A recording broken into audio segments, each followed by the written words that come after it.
आदाब, इस्तकबाल है। मैं हूं आपके साथ अबू हुरैरा। किसानों और सरकार में क्या बात बन जाएगी? यह सवाल इस वजह से क्योंकि सरकार ने किसान तंजीमों से बातचीत के लिए 5 नाम मांगे हैं। इस बीच आज राज्यसभा में मरकजी वजीर ज़राअत नरेंद्र सिंह तोमर ने बयान दिया।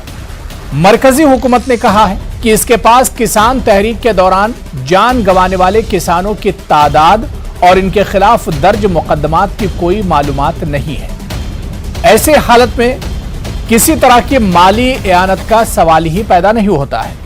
तो उधर किसानों ने भी ऐलान किया है कि जब तक तमाम मांगे सरकार पूरी नहीं करती है, सरकार एमएसपी पर कानून नहीं बनाती है, उस वक्त तक किसानों की यह तहरीक लगातार यूं ही जारी रहेगी। यहां सवाल यह उठता है कि क्या सरकार और किसानों में बात बनेगी? हालांकि अभी भी तस्वीर बहुत ज्यादा साफ नहीं है। किसानों की तरफ से 5 नाम दिए जाने हैं जो सरकार के साथ बैठकर बात करेंगे, लेकिन किसानों में भी इसे लेकर तस्वीर बहुत साफ नहीं है कि वो 5 लोग कौन होंगे जो सरकार के साथ बैठकर बातचीत करेंगे। लेकिन सवाल यही उठ रहा है कि बातचीत से ही बात बनेगी, लेकिन ये बातचीत क्या आगे बढ़ेगी, इसी को हम समझने की कोशिश करेंगे। बहुत खास मेहमान मेरे साथ जुड़े हुए हैं। बहुत जल्दी अपने मेहमानों का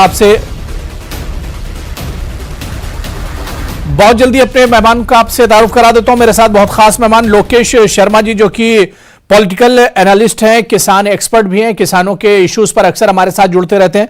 लोकेश शर्मा जी, बहुत इस्तकबाल है सर आपका न्यूज़ 18 उर्दू में। कुछ देर में बीजेपी, कांग्रेस और किसान लीडर भी इस डिबेट का हिस्सा होंगे। मैं लोकेश शर्मा जी, सबसे पहले यह कि एक लंबी लड़ाई किसान लड़ रहे हैं और 29 नवंबर को अचानक ऐसा लगा जिस दिन पार्लियामेंट में ये किसान जो बिल थे वो एक तरह से वापस ले लिए गए। उसके बाद क्या आपको लग रहा है कि ये लड़ाई अब जारी रहेगी या सरकार ने अब नरमी दिखाई? सरकार ने कहा है किसानों से कि 5 लोगों के नाम दीजिए जिनसे बैठकर बातचीत हो। क्या आपको लग रहा है कि अब यहां से कोई बातचीत का रास्ता निकलेगा? देखिए, लोकतंत्र में बातचीत ही एक ऐसा माध्यम होता है जिससे बहुत से बड़ी समस्याओं का समाधान निकलता है। और जहां तक प्रश्न कानूनों को वापस लेने का है, तो इसमें न तो सरकार हारी है, न किसान हारा है, न किसान जीता है, न सरकार जीती है। इसमें पूरे तरीके से देश जीता है, राष्ट्र जीता है। चूंकि कुछ चीजें इस प्रकार की है कि इस देश के अंदर बहुत से कानूनों को आज तक कहीं वापस नहीं लिया, लेकिन अमेरिका जैसे देशों में आप लीजिए, वहां पर बहुत आसान होता है कानूनों को वापस लेना और उसमें कोई अपनी हार और जीत नहीं समझता। हिंदुस्तान में बहुत कम कानूनों को वापस लिया है, अभी तक वापस नहीं लिए, इसलिए इसको बहुत हम हार गए कि हम जीते, ऐसा कुछ भी नहीं है। देश जीता है। और सिविल सोसाइटी को अगर शामिल किया जाता है पार्लियामेंट के निर्णय में, तो यह बहुत बड़ा अच्छा लोकतंत्र की एक निशानी होती है। जब बातचीत होगी किसानों की सरकार के साथ, 5 लोग नुमाइंदगी करेंगे वह किसानों की, तो जो चीजें हैं, धरातल की चीजें हैं, जमीन की चीजें हैं, ग्राउंड की चीजें हैं, वो निकल के सरकार के सामने आएंगी। बातचीत होगी तो जरूर कुछ न कुछ उसका बहुत अच्छा निर्णय निकलेगा। बिल्कुल। मेरे साथ 2 और खास मेहमान डिबेट में जुड़ चुके हैं। जाहिर सी बात है लोकेश शर्मा जी, जिस तरह से कह रहे हैं कि बातचीत से ही रास्ता निकल सकता है, और ये बातचीत की शुरुआत कब होगी? क्योंकि अब सरकार ने तो पहल की है, हालांकि इससे पहले सरकार और किसान कई बार मिलकर बैठे, लेकिन कोई रास्ता नहीं निकला। मेरे साथ किसान लीडर, भारतीय किसान यूनियन के लीडर अनुज सिंह भी इस डिबेट में जुड़ चुके हैं। अनुज सिंह जी, आपका भी बहुत इस्तकबाल है न्यूज़ 18 उर्दू में। मेरे साथ एक और खास मेहमान अजय वर्मा जी, जो कि स्पोक्सपर्सन है, तर्जुमान है कांग्रेस के, वो भी इस डिबेट का हिस्सा है। अजय वर्मा जी, आपका भी बहुत इस्तकबाल है न्यूज़ 18 उर्दू में। मैं अनुज सिंह जी आपके पास आना चाहूंगा। अनुज जी, आप लोग एक लंबी लड़ाई लड़ रहे हैं, तकरीबन 1 साल गुजर चुका है इस लड़ाई का। क्या लग रहा है कि अब बातचीत होनी चाहिए और एक इसका द एंड होना चाहिए इस लड़ाई का?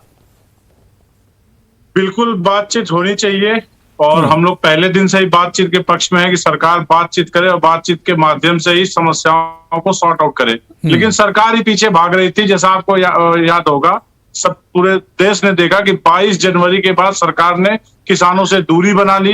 किसानों को उल्टे सीधे बयान दिए गए उनके बारे में, उनको इस देश का नागरिक ना मान करके खालिस्तानी, पाकिस्तानी जैसे अमर्यादित शब्दों से नवाजा गया, ऐसी ऐसी उपाधियां दी गई। उसके बाद भी किसान लीडर, इस देश का किसान हमेशा प्रधानमंत्री से और इस देश की भारत सरकार से मांग करता रहा कि हमारी जो भी जेन्युइन समस्याएं हैं, जिनको लेकर के हम आंदोलनरत हैं, उनको सुना जाए। क्योंकि जिस तरीके से बता रहे थे हमारे साथी कि सबसे अच्छा लोकतंत्र है, तो ये सच्चाई है कि हमारे देश को का जो संविधान है उसने हमें अच्छा लोकतंत्र दिया, और ये आंदोलन उसी लोकतंत्र को बचाने के लिए है। क्योंकि जब देश का किसान बचेगा तो देश का सम्मान बचेगा, देश का स्वाभिमान बचेगा, और देश का किसान अन्नदाता जब जिस देश में खुशहाल रहेगा वहां सब कुछ हो सकता है।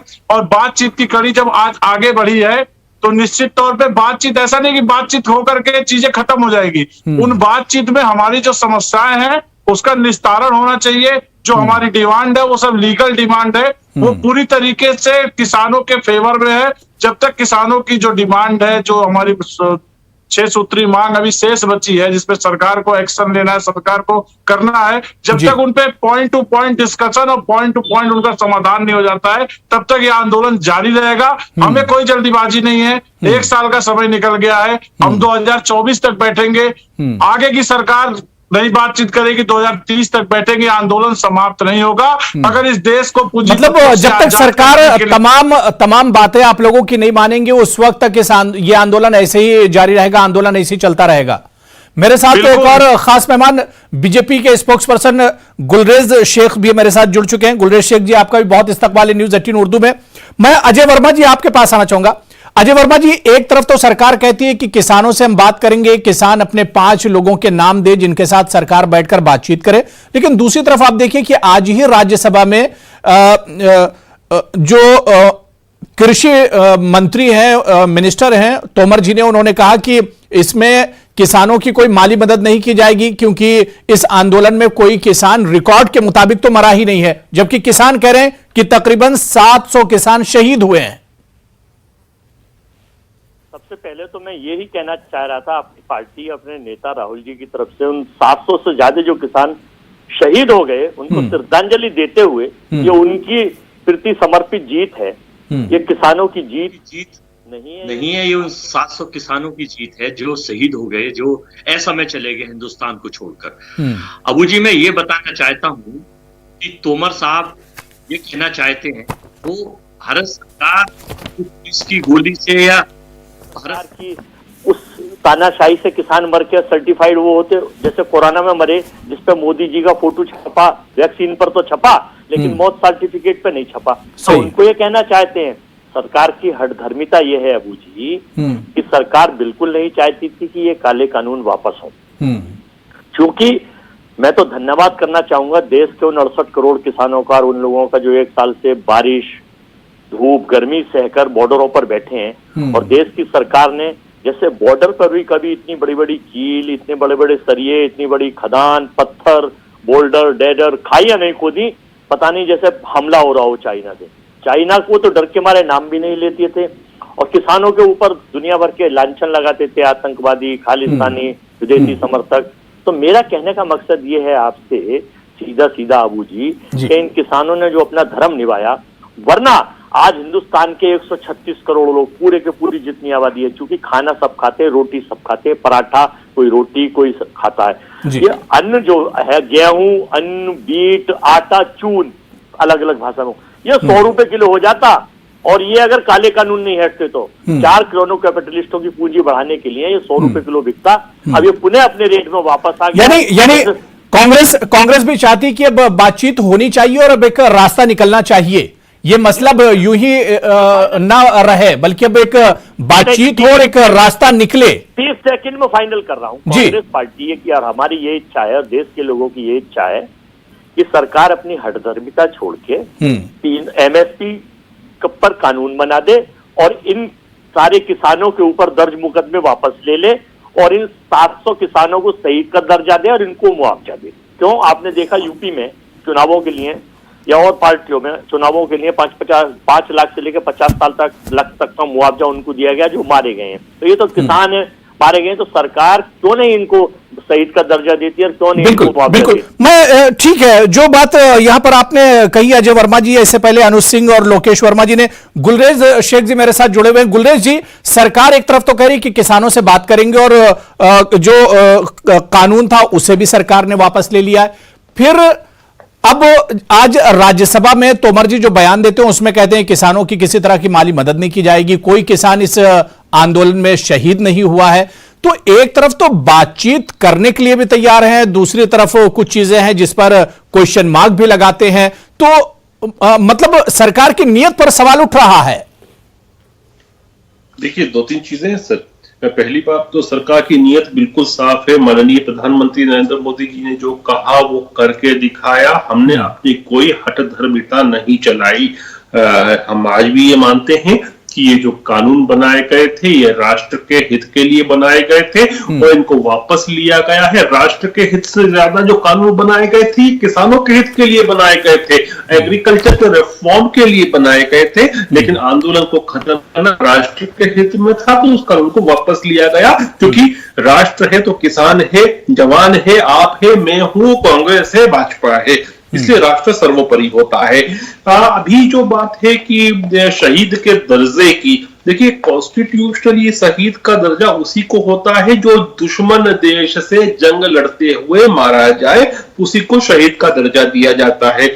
इवन कोई हमारा सैनिक हो या कोई अपने अगर एक्सीडेंटल डेथ में चला जाए तो उसको भी शहीद का दर्जा नहीं होता। तो ये आप भी जानते हैं और संविधान को समझने वाले, लीगल पहलुओं को समझने वाले भी समझते हैं। तो शहीद का दर्जा बहुत अलग चीज होती है, उसको हम कम भी नहीं कर सकते, वरना फिर जो लोग सियाचिन में खड़े हुए हैं या जो लोग पाकिस्तान की गोलियां खाते हैं वो उनके विषय में आप क्या कहेंगे? आप समझिए इस चीज को। और जहां तक बात है कि जो नंबर्स की बात है, बिल्कुल सही बात कहे नरेंद्र सिंह जी ने।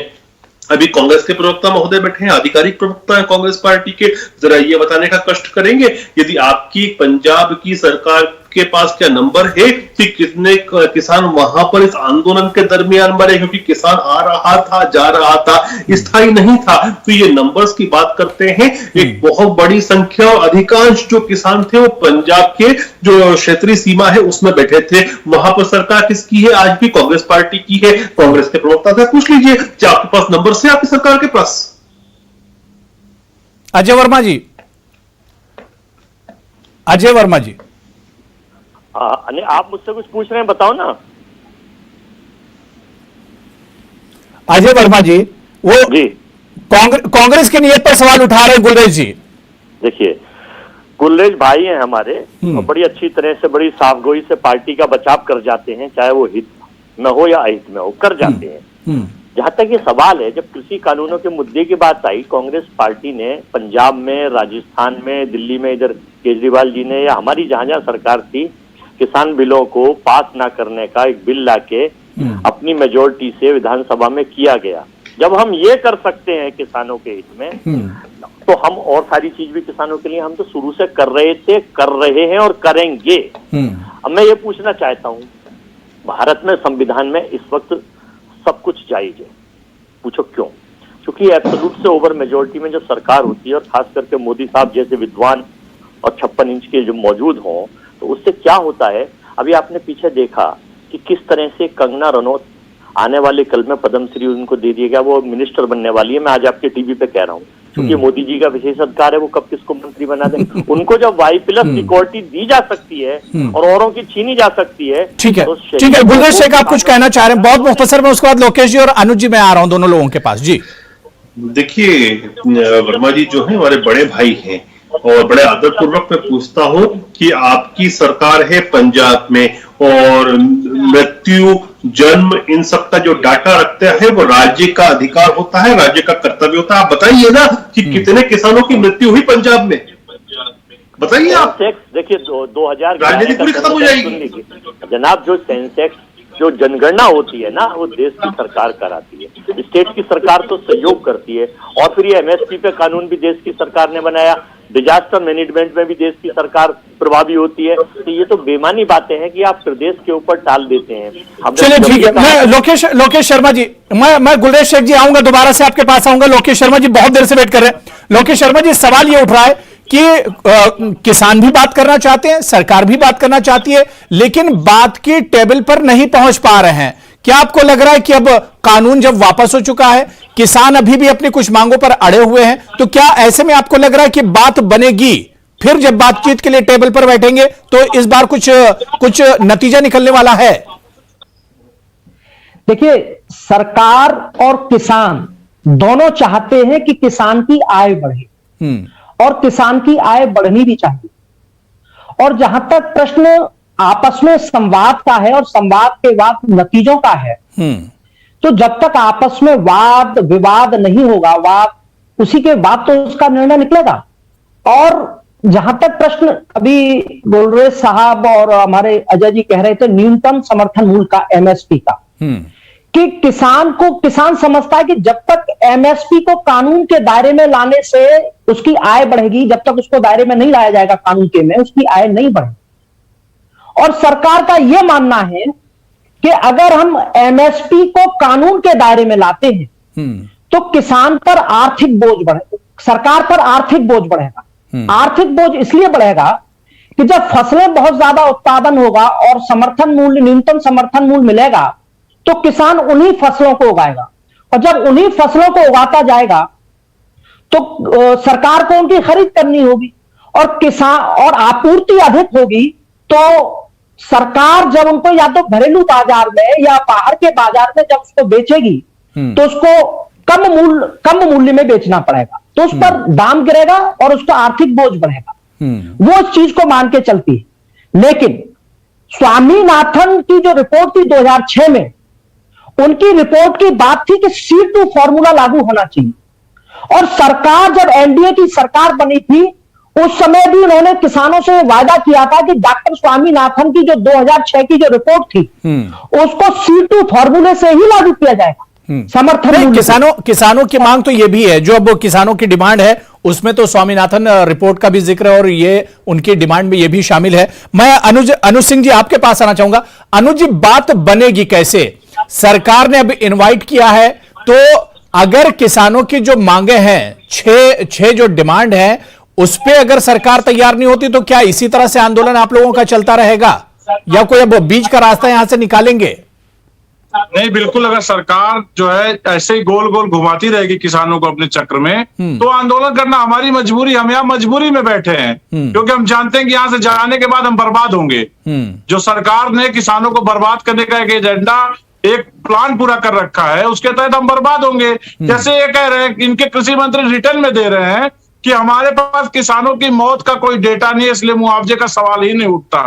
एक देश का कृषि मंत्री इतना संवेदनहीन बयान देगा कि उसके देश के किसान जो पिछले एक साल से आंदोलनरत हैं, वो कितने मर गए। ये बहुत सिंपल है। अगर इनके पास डेटा नहीं है, हमसे मांग ले। अगर नहीं, एक और आसान तरीका बता रहा हूं कि जिन बॉर्डरों पे किसान बैठे हैं, जिस थाने के अंतर्गत वो आते हैं बॉर्डर, हर थाने पे हर किसान के मरने के बाद पंचनामा भरा गया है, वहां से डेटा मंगा ले। और आप जो एमएसपी की बात कर रहे हैं, एमएसपी हमने ये नहीं कहा, अभी हमारी डिमांड एमएसपी की, एमएसपी को आप कानून बनाओ। उसके बाद हम कहा कह रहे हैं कि आप लिमिटेड क्रॉप पे एमएसपी रखो, आप एमएसपी फॉर ऑल क्रॉप्स करो। तो जो चीज जहां जो चीज पैदा होती है वो चीज को उगाएगा। हमने भी तो एमएसपी पे रेट क्या होना, ये तो अभी हमने बात ही नहीं की। अभी तो हम कह रहे हैं कि एमएसपी पे लाओ। तो गुलरेज जी, किसान एक साल से अपनी जो उनकी मांगे उसके लिए बैठे हुए हैं, लेकिन अब गुलरेज जी यहां से लग रहा है कि सिर्फ किसानों की लड़ाई जो कानून थे उसके लिए नहीं थे, बल्कि किसानों की लड़ाई उससे भी आगे बढ़कर है। अब उनकी 6 डिमांड और हैं, एमएसपी, और उसके बाद जिस तरह से किसान पहले परेशान होते रहे, किसान मरते रहे, तो अब यह लड़ाई आगे बढ़ चुकी है। गुलरेज जी, देखिए, किसान संगठन में भी बहुत सारे हरियाणा के संगठन हैं, पंजाब के संगठन हैं जो जाना चाहते हैं। अब इसमें कुछ एलिमेंट्स है जो नहीं जाने देना चाहते, कुछ के जो पॉलिटिकल हित भी है जिनको वो सिद्ध करना चाहते हैं, कुछ ऐसे दल हैं जिनसे वे जुड़े रहे हैं, उनके साथ चुनाव लड़े हैं, उनके सिंबल पे बाकायदा चुनाव लड़े हैं, तो उनको भी अभी आगामी चुनाव में लाभ पहुंचाना चाहते हैं, उनके हित सिद्धि करना चाहते हैं, इसलिए सब बातें हो रही है। देखिए, तीनों कानूनों को वापस ले लिया गया है। अभी सरकार ने कहा है कि हम जो एमएसपी का विषय है वो न केवल एमएसपी का विषय, हम तो ये भी चाहते हैं कि जीरो लागत पर हरी भरी फसलें जो है वो खेतों में लहराए। तो इसके नहीं, गुलरेज जी सीधा सीधा सवाल है, कानून सरकार वापस ले लेती है, अब जो डिमांड है सरकार उस पर पीछे क्यों हट रही है? सरकार को कहना चाहिए ठीक है, जो डिमांड है हम उस पर बात करेंगे और जहां तक हो सकेगा हम उस पर काम करेंगे। सरकार को खुल के आ जाना चाहिए। नहीं, देखिए मैं एक इकोनॉमिक्स का भी छात्र हूं और बतौर इकोनॉमिक्स के छात्र के मैं ये कहूंगा कि बिना आप इन सब चीजों पे एनालिसिस किए बिना नहीं कर सकते। अभी जो हम ये कानून लाए थे इसके लिए सरकार कम से कम 3 साल से चीजों को समझ रही थी, एनालिसिस कर रही थी। एक साल में तो किसानों को उस कानून के बारे में समझा नहीं पाई। खुद मोदी साहब ने कहा कि इस कानून को नहीं समझा पाए किसानों को। हम मानते हैं कि हम अजय वर्मा जी आ रहा हूं चाहते थे लेकिन पॉलिटिकली समझा नहीं पाए। हम मानते हैं, उसके लिए हम माफी मांगते हैं कि हम नहीं समझा पाए ढंग से, हमारी जो तपस्या थी उसमें कमी रह गई, हम मानते हैं इस चीज को। लेकिन देखिए इतनी बड़ी चीजों के ऊपर जब कानून लाए जाते हैं तो उसके ऊपर मंथन किया जाता है, पूरा विमर्श किया जाता है। उस विमर्श के लिए ही भारत सरकार जो है अजय वर्मा जी लास्ट कमेंट आप कुछ कहना चाह रहे हैं? बना रही है और एक सशक्त कमेटी बना रही है। हमने 5 किसान नेता। जी अजय वर्मा जी कंटिन्यू कीजिए। जिसको ये चाहे उसमें रखें। अब्बू जी, ये जो मेरे भाई गुलजार जी बता रहे थे कि मैं अभी इकोनॉमिक्स का भी छात्र हूँ, ये छात्र नहीं प्रोफेसर हैं इकोनॉमिक्स के, मैं इनको बताऊं क्योंकि ये देश विदेश की चीजों पर अक्सर जागरूक रहते हैं, चर्चा करते हैं। बिल्कुल। तो मैं इसलिए ये कहना चाह रहा हूँ कि मोदी जी को भी समझा देते कि नवंबर 16 में इन्होंने एक नोटबंदी का निर्णय जो रातों रात लिया था उस पर अध्ययन करना जरूरी नहीं था, देश की अर्थव्यवस्था बर्बाद हो गई। उसको भी समझा देते तो समझ में आ जाते वो प्रयोग था या सहयोग था। कृषि के कानून पर किसी से चर्चा परिचर्चा नहीं करी, वो प्रयोग था या सहयोग था। लेकिन जब 5 चुनावों में हार दिख रही है तो ये वापसी हो रहा है। मेरा कहने का मकसद ये है, सिवाय झूठ बोलना और ताकि मुद्दों से भटकाना, ये सारे प्रयोग इनके पास हैं। अभी मेरे भाई कह रहे हैं। गुलरेज जी लास्ट कमेंट, मेरे पास अब टाइम नहीं बचा। गुलरेज शेख। कृषि देखिए मैं तो मानता हूं कि कोई भी चीज जो होती है वो सोच समझ के ही की जाती है, वो करना भी चाहिए। और जहां तक आप नोटबंदी की बात कर रहे हैं, उस नोटबंदी की वजह से आज भारत जो है चाइना को बीट कर चुका है डिजिटल इकोनॉमी में। जर्मनी और यूनाइटेड स्टेट्स के आगे निकल जा चुका है। तो हम अभी जो 4th इंडस्ट्रियल रिवॉल्यूशन आ रही है ना, उसको तेजी से अडॉप्ट कर रहे हैं। इसका एक दूरगामी आपको लाभ मिलेगा। ये तब आप नहीं बोलेंगे कि मोदी जी ने किया था। आज आप ये सब बातें कर रहे हैं लेकिन तब ठीक है। देखिए ये सब सियासी बातें हैं, तो अहम मसला यह है कि किसानों के मसाइल किस तरह से हल किए जाएं। किसान ज़राई कानून वापस हो गए लेकिन उसके बाद भी किसान अड़े हुए हैं। अब सरकार को यहां पर यह सोचना होगा कि किसानों को आखिर भरोसे में कैसे लिया जाए। सरकार ने एक अच्छी पहल की है, किसानों को इनवाइट किया है। अब किसानों का अगला कदम क्या होगा, किसान जो तहरीक है उनका अगला कदम क्या होगा, देखना बहुत अहम होता है। और क्या इस बार जब बातचीत के टेबल पर बैठेंगे किसान और सरकार तो बात बनेगी, यह देखना भी बहुत अहम होगा। बहुत बहुत शुक्रिया गुलरेज शेख साहब मेरे साथ जुड़ने के लिए, अजय वर्मा साहब, लोकेश शर्मा जी और अनुज सिंह जी, सभी का बहुत बहुत शुक्रिया डिबेट में जुड़ने के लिए। आदाब।